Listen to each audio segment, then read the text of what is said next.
Today,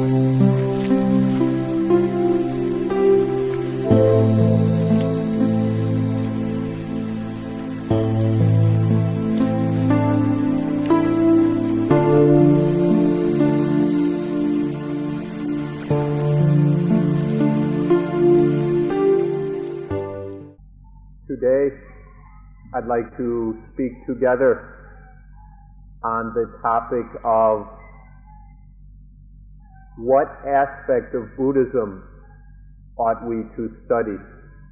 What approach to Buddhism should we take in our studies?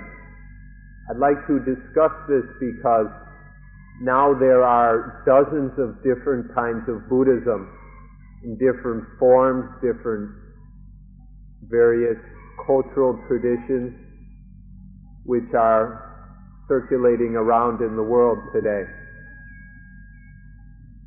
And for us to get to the essence or heart of Buddhism, we need to know which direction or what attitude to take towards the Buddhist teachings. And for this reason today, we will speak on the topic of what aspect of Buddhism should we study. We can approach Buddhism as a religion, or we can come at it as a cultural thing, or an aspect of culture. We can approach Buddhism as an art of living, or we can even look at Buddhism and study it as a philosophy. There are many, many different aspects or angles with which we can study Buddhism. We can approach it in many different directions. So it is up to you to look at these different aspects closely and to find the approach which is truly useful and beneficial. For this reason, we'll discuss some of these different aspects of Buddhism, some of the different positions we can take in respect to Buddhism, so that we have some understanding of these different aspects. Once we have developed this understanding, then it will be possible for us to choose the aspect of Buddhism or the approach to Buddhism that is most beneficial, most healthy, and most useful. If we discuss Buddhism as a religion, we can say that Buddhism is a religion that is based in natural principles. The teachings of Buddhism all depend on what we can call natural evolution. In general, religions can be broken up into two groups. The first group are religions that hold that there is some sort of God who is a creator, that everything is created. And so this is a religion that we could call creationist. The second type of religion does not hold that there is some sort of God, but it holds that everything is natural and arises from within nature. And this second kind of religion can be called evolutionist. So there are creationist religions and evolutionist religions, and Buddhism belongs to the second category. Buddhism is a religion about natural evolution. So then thus we prepare ourselves to study nature, the law of nature. and then our way of living that follows from that law of nature in order to avoid and prevent the problems of life. In Buddhism, we approach life from this direction. We study the law of nature and learn how to live in accordance with it. When we do so, there is no need for us to do something such as worship a god or worship and pray to any holy or sacred thing. In Buddhism, this kind of practice is unnecessary.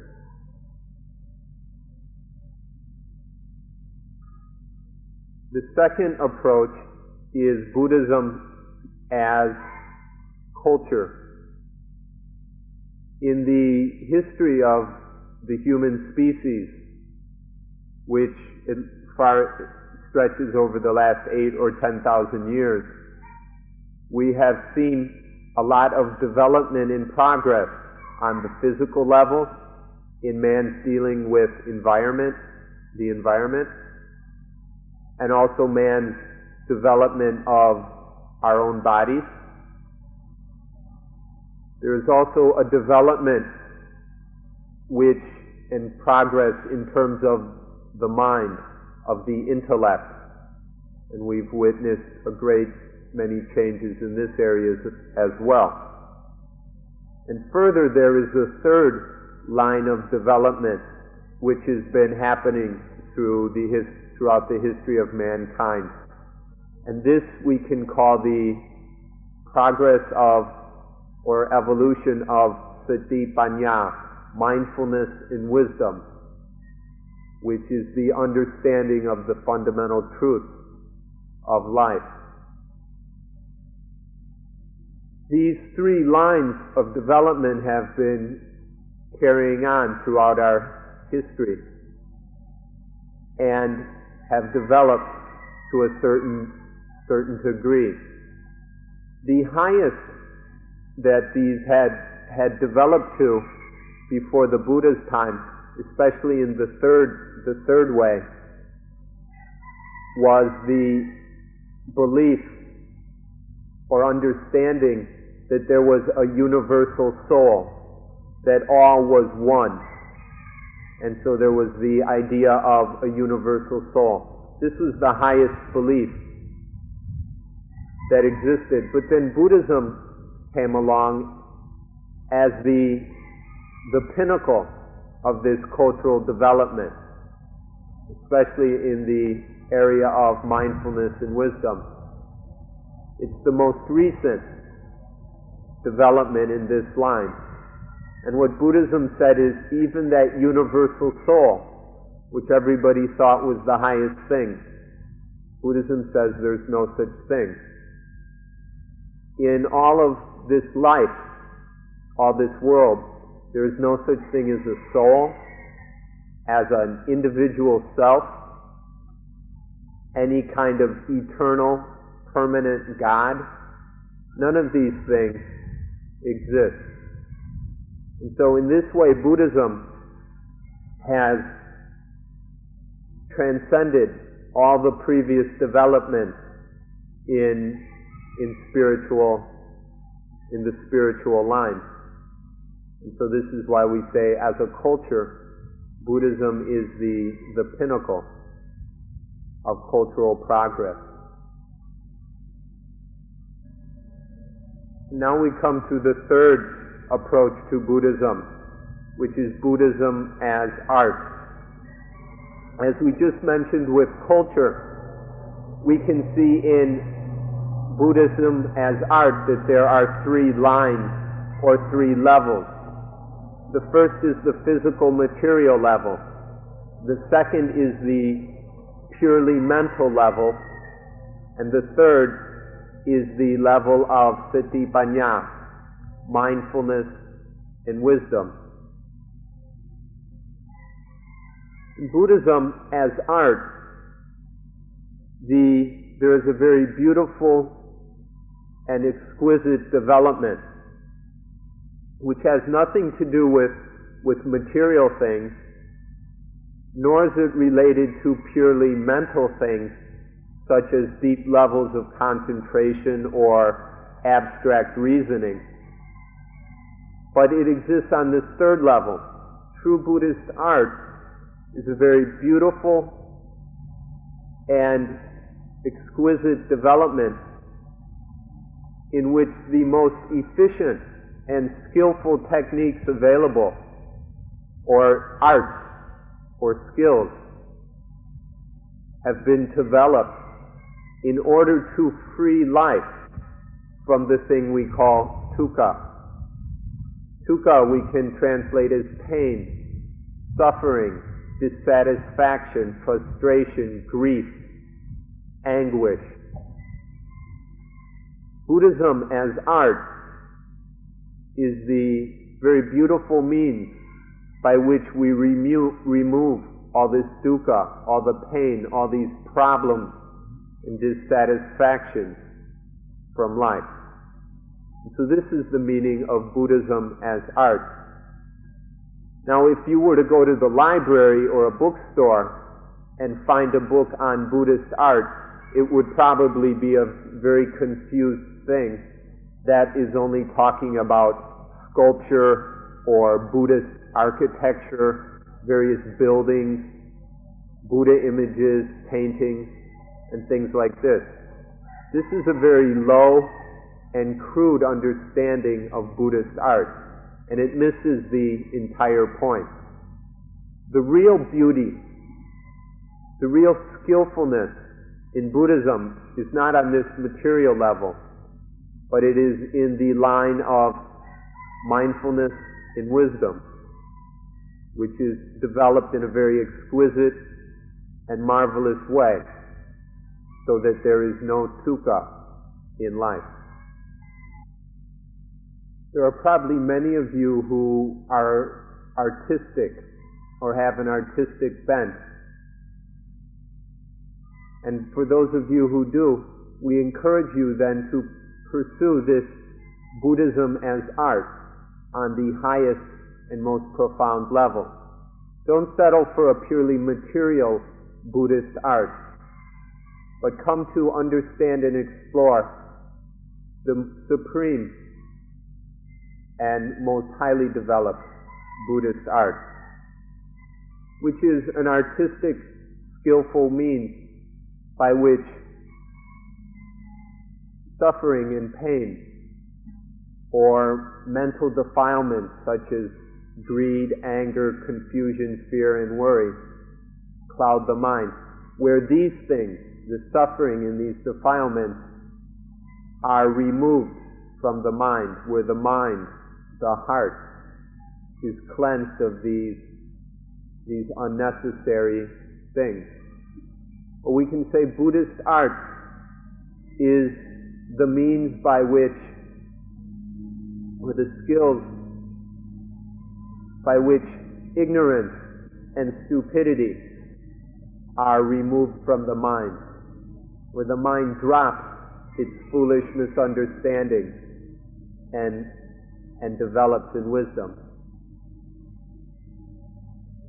We'd like to say in advance that if you practice what is called vipassana, or insight, correctly and sufficiently, meaning that you don't latch onto a narrow understanding of vipassana that is associated with one specific technique or meditation practice or posture or time of the day.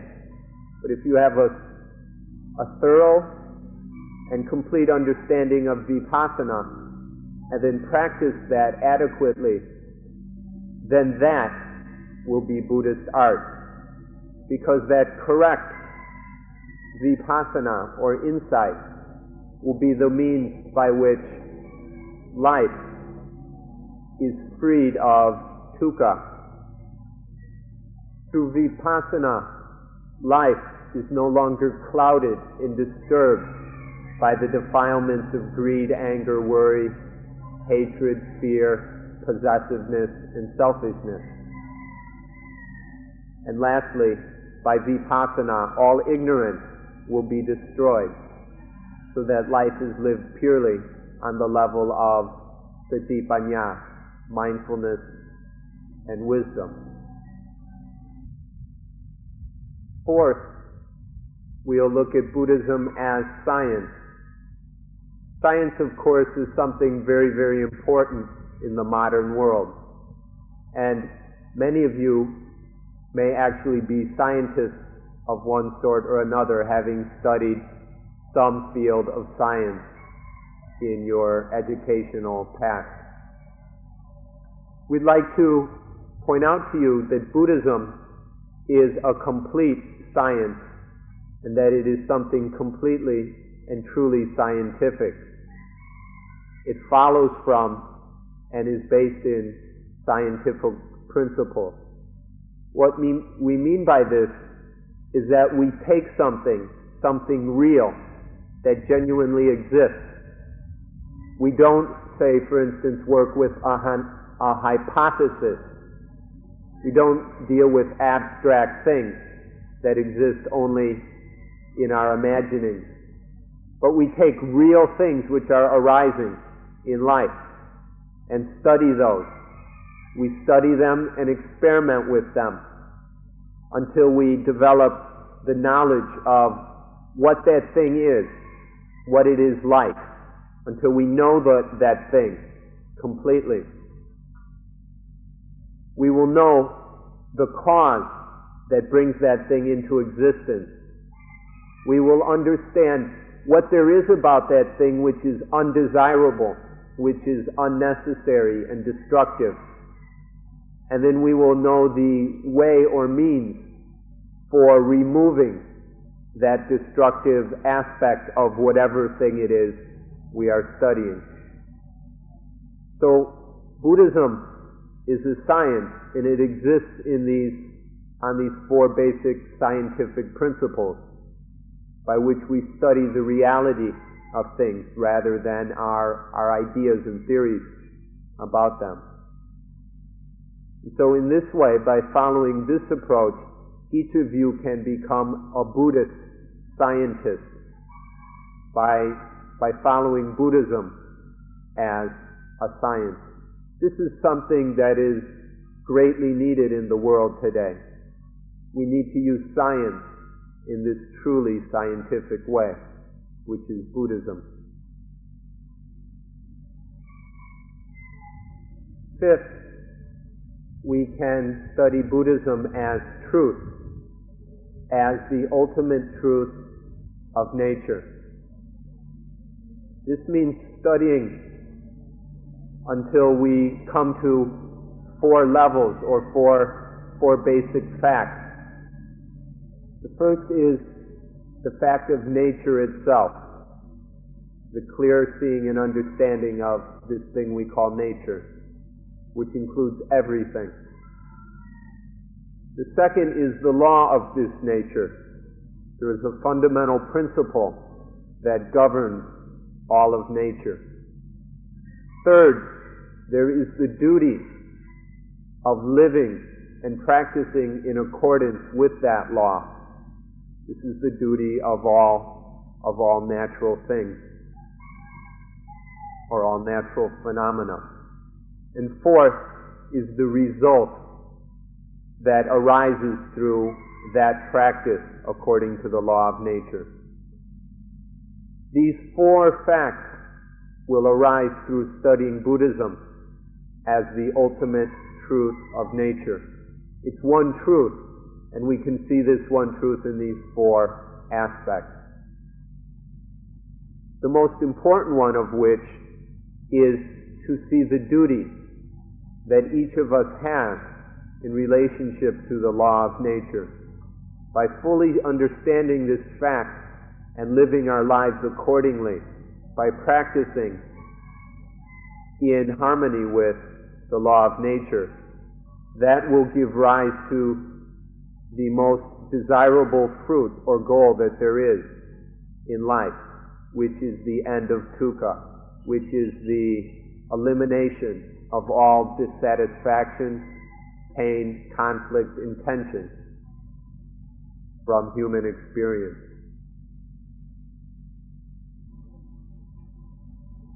These four meanings of the ultimate truth of nature, which we just listed, can be summarized by one word, tathata, which is difficult to translate into English. But we can see that the first of these meanings, which is nature, the truth of nature, we can see that it is just that way. It's just the way it is. It doesn't exist in some other way. It can't be changed. You can't try and play around with it and make it into something different. It's just the way it is. The law of nature is just the way it is. It has a quality of being such like that. It doesn't exist in any other way except the way it is. The third, the duty according to the law of nature, it's just that way. You may have developed certain tendencies which would lead you to not want to live in that way. You may disagree, or you may have your own prejudices and desires, but that doesn't change the suchness of this duty. The duty is just like it is. You can't change it. It's just that. And so the wisest thing to do is to understand this duty and live accordingly. And the fourth, the fruits or benefits of practicing in line with this duty. This fruit is just what it is. It's nothing else and nothing different. It's the fruit that just arises from practicing according to the law, or the duty according to the law of nature. So, tathata, suchness, or thusness, is the summary of all these four meanings. Things are just the way they are. When the mind grasps, when the mind understands this suchness, the quality of things being the way they are, and not being in some other way. They exist as they do, not according to our desires. When the mind finally understands this and adjusts itself to this reality, then the mind is free of all pain, all dissatisfaction, all suffering, and all dukkha, merely by fully comprehending the fact of suchness, of tathata.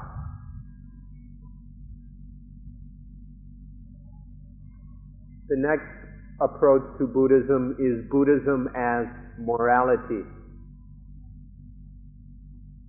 Buddhism as morality is a basic foundation for all spiritual practice. This moral level, which has the ethical structure of intellectual structure behind it, is a basic foundation. This approach to Buddhism is a means by which we can live together without selfishness. All societies will recognize that selfishness is a destructive tendency, and if this selfishness is allowed to get out of hand, it will destroy the society as well as the individual members of that society. And so morality is a way of controlling this selfishness and eventually eliminating it in order that we can live together. We do so by understanding that we are all existing on this planet together as comrades in birth, illness, aging, and death. We share these things in common, these conditions of sentient existence. And so we recognize this commonality and strive to live selflessly. In Buddhism, we do this by drawing on the source of the essential and most central teaching of Buddhism.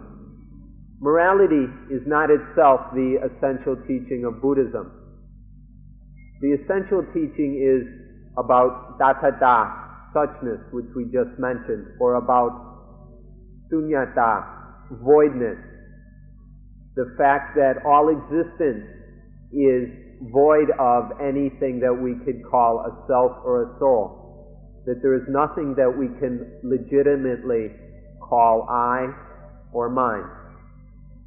These teachings or truth of tathata or sunyata is the essence of Buddhism. When this essential fact is understood, then morality will arise automatically. As soon as we begin to see that there's no self, then there no longer will be any selfishness, this egoistic orientation towards ourselves and for ourselves. This will drop away, and then there will be an automatic morality. In this way, we can understand morality on the deepest, most profound level, instead of merely a set of rules which are foisted upon us by the government or by various authorities. Instead, we see that morality spontaneously arises out of an understanding of the deepest truth of life. And the last approach towards Buddhism, which we'll mention today, can be taken as a summary of all the previous ones. So please listen carefully. The seventh aspect or approach to Buddhism is Buddhism as a tool. Buddhism as a tool to escape from the prison of life. Buddhism as a tool to release us from the prison of life. Now listen very carefully what we mean by the prison of life. All of us are living. Life is a reality. But because of misunderstanding, the foolish mind goes and attaches to life. It clings to it and identifies with life as I or as mine. Through this attachment, life is turned into a prison. It confines and constricts and entraps. And this is what we mean by the prison of life, the jail or penitentiary of life. Through the mind's habits of liking and disliking, of having preferences and prejudices, the mind is kept spinning around and round within this prison of life. And in this spinning, there is no true peace or rest. There's nothing but endless agitation and hunger. So it's through this attachment that life is turned into a prison, which is hot and confining. But Buddhism is a tool by which we can escape from this prison. It's a tool that will release us from the prison of life. So this is the meaning, this last meaning of Buddhism. By using this tool, we escape out of that hot, cramped prison and are freed into what we can call new life. This escape is in the Pali language which the Buddha used, is called vimutti, which we can translate as emancipation or liberation. So Buddhism is a tool for liberation. to liberate the mind from the prison of life. Or we can say to free life from the prison of life. And this life that has been freed is then called new life. It's still life, but it's a new kind of life, which is very cool. A synonym for this new life is coolness, and the word the Buddha used is nibbana. The Buddha said the ultimate goal of life is nibbana, the state of coolness. When life is trapped within that prison, it's very tense and agitated. Things are very hot and cramped and crowded. Very uncomfortable in that prison. But through emancipation, through the liberation of the mind, then there is coolness, and the mind dwells in a very cool, airy, spacious, free condition. So Buddhism, as the tool for the emancipation from the prison of life, is this seventh aspect, which we will look at today. Now, those of you who haven't noticed this prison which your mind has created, you won't appreciate Buddhism as a tool for being released from that prison. If you haven't noticed this prison in which you trap yourself, then you won't be interested in escaping from it. But if you begin to realize the existence of this jail which you have built for yourself, then you will see how ignorant, how not knowing the things that we must know. From the absence of this essential knowledge, which, let me point out, doesn't mean we have to know everything. We just have to know certain essential things. Through lacking this essential knowledge, we build a prison for ourselves. We entrap ourselves with our egoistic attachments to life. And this builds a prison. But through applying and using the tool that leads to the escape from this prison, the mind will develop knowledge and wisdom. Knowledge that is essential, not superfluous. And when this knowledge is sufficient and complete, sufficiently complete, then that prison will be destroyed. As soon as there is adequate knowledge and wisdom, that prison will disappear of itself. Note very carefully that what we're talking about is a freeing of the mind, a destruction of this prison of life that happens right here and now. We're talking about this life. Some other religions and philosophies will go and talk about some final liberation which takes place after the death of the body, in which the body dies and the soul or something goes to heaven, or it goes to live with some god or some eternal ego, or who knows what. All of these kind of beliefs that liberation only happens after the body dies, or maybe after the body dies many, many times. This is not Buddhism. Buddhism is teaching that whenever there is correct practice, the result of that practice will be right then and there. If right now we live correctly, then the fruit of that is now. We're not storing up brownie points for some future existence. But if we live correctly now, with wisdom now, then the result of that will be experienced right here and now. This is the most important principle of Buddhism. It's called Agali Go. It means that The results of practice are not limited in time. It's not that if you do this, then in 5 years you'll get your lollipop. There's no appointment book for these results, but it happens here and now. It is not governed or tracked by time.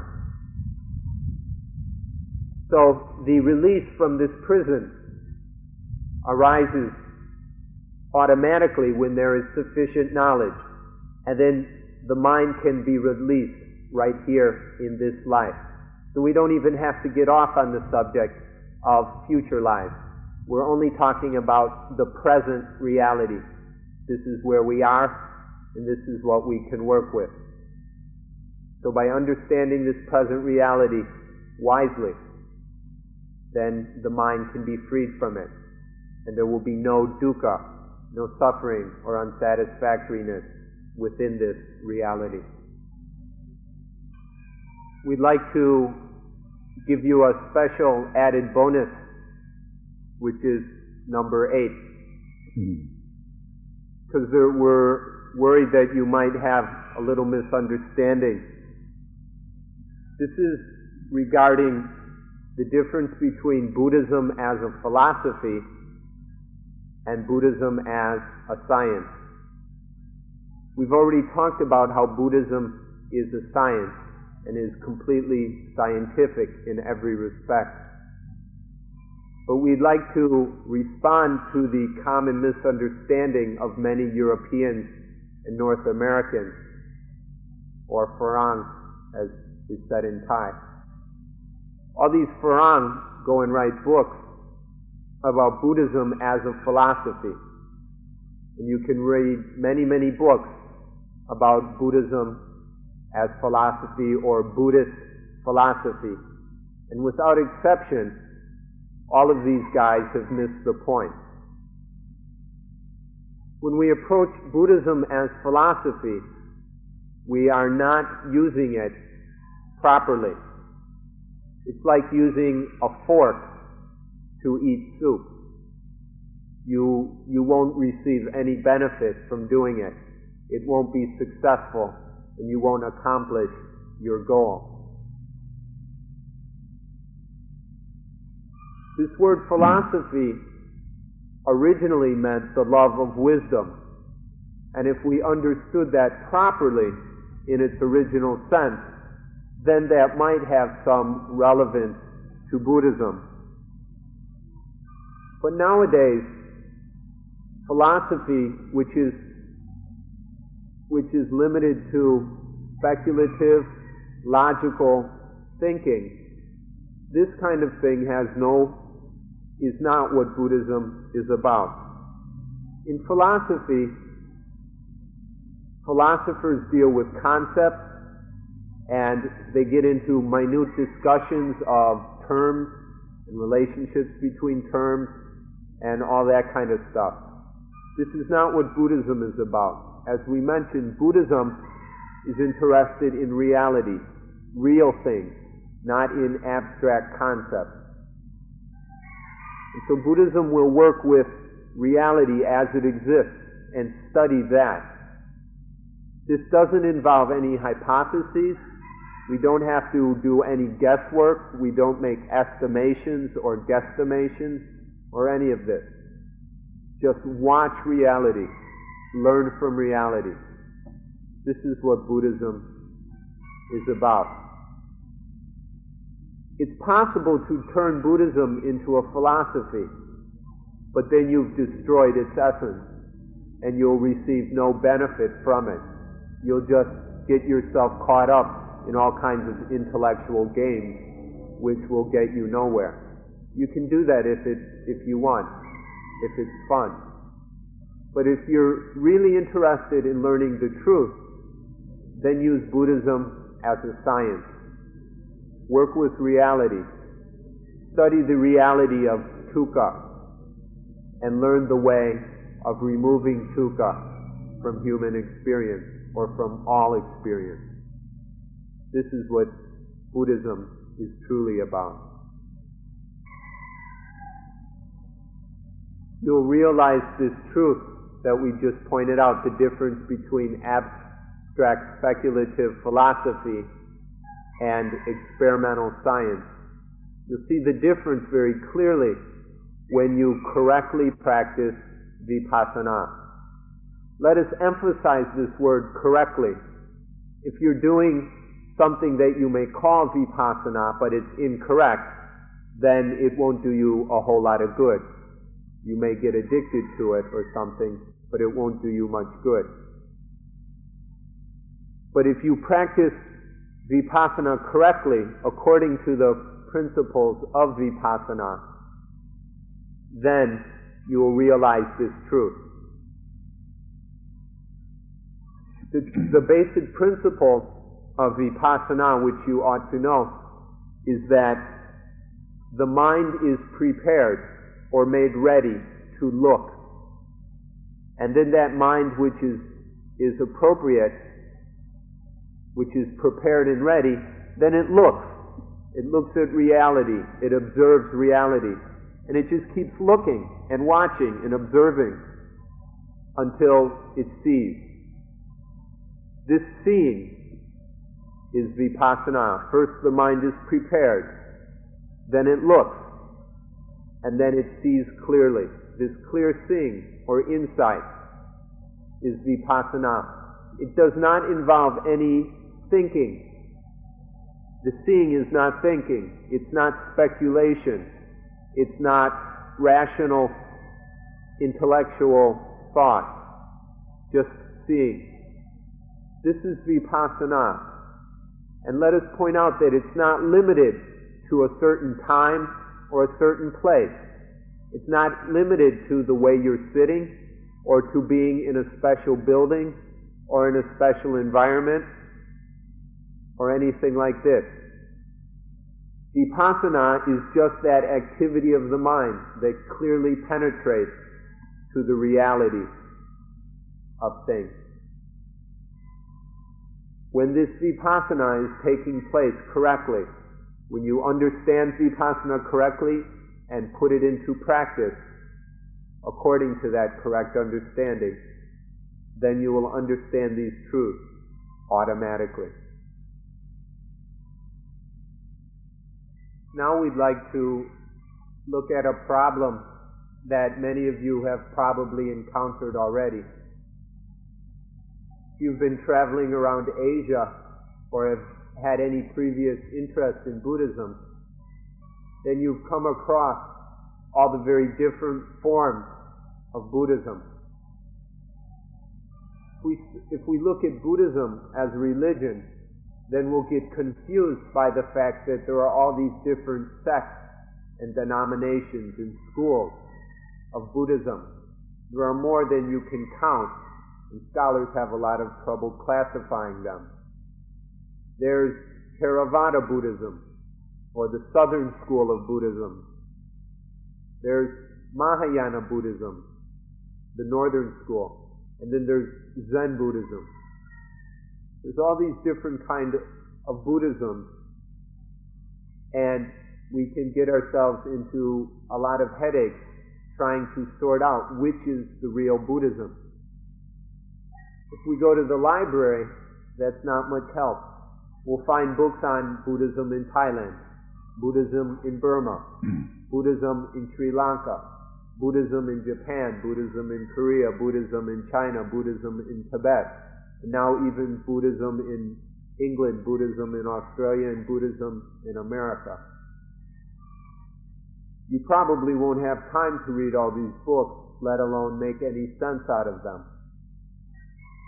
Because even if you take Buddhism in, say, Tibet, there are still many different schools and subsects of these different Tibetan Buddhism. And in Thailand, Theravada Buddhism takes a variety of forms. And even Zen Buddhism, which is supposed to be very simple, there's still Soto Zen and Rinzai Zen and who knows how many others. So this is a problem we have to look at. What are we going to do with all these different kinds of Buddhism? Do we have to study them all? and learn them all, as some poor unfortunate scholars are trying to do? Is this necessary? This is a problem we must consider. Regarding this problem of all these different forms and schools of Buddhism, we'd like to give you a bit of advice. We'd like to point out that in all these different schools, there is a superficial surface level, the skin of Buddhism, or of the various forms of Buddhism. But within each of these forms, there is a pure essence, which we can call the heart of Buddhism. And we can say that in every one of these different forms, any form that is truly Buddhist will have the same essential heart. All these different forms have the same heart, or meat, or flesh, and are only different on the surface, on the superficial level. So our advice is to go beyond that surface level and get to the heart of Buddhism. This essential core of every form of Buddhism is to destroy all attachment in life, to destroy all clinging toward life. Every school or form or sect that is truly Buddhist will have as its aim and goal the destruction of all attachment, clinging and grasping to life. So, if we take this as our basic principle, we'll begin to see what we need to do. We can look at all these different schools and see that some of them have a very thin skin, where on others the skin is very, very thick. This is in response to the various abilities of sentient beings, of human beings. Some people cannot deal very easily with the essence of Buddhism, and so they need to work their way through an elaborate series of steps which make up the skin or superficial level of that form of Buddhism. So in some cases we have a form of Buddhism which is only for very, very intelligent people. For example, the purer forms of Zen Buddhism demand that somebody be quite intelligent and sharp. Foolish, ignorant people have no chance of understanding the pure forms of Zen Buddhism. They just can't make any sense out of it. There are other forms of Buddhism which are more approachable for people of average intellect. And then there are some forms of Buddhism which anybody, no matter how stupid and foolish, can comprehend. And so we find some examples of teachings where if you repeat some phrase 80,000 times, then you will go to live in the Pure Land or the Western realm of bliss or something like this. Some very, very simple things that anybody can understand. So you'll find all these different forms of Buddhism responding to the different levels of understanding of people. But all of these different forms, if they are truly Buddhist, will have at them the same essential core: destroying all attachment in life, destroying all clinging to life. This is the basic core.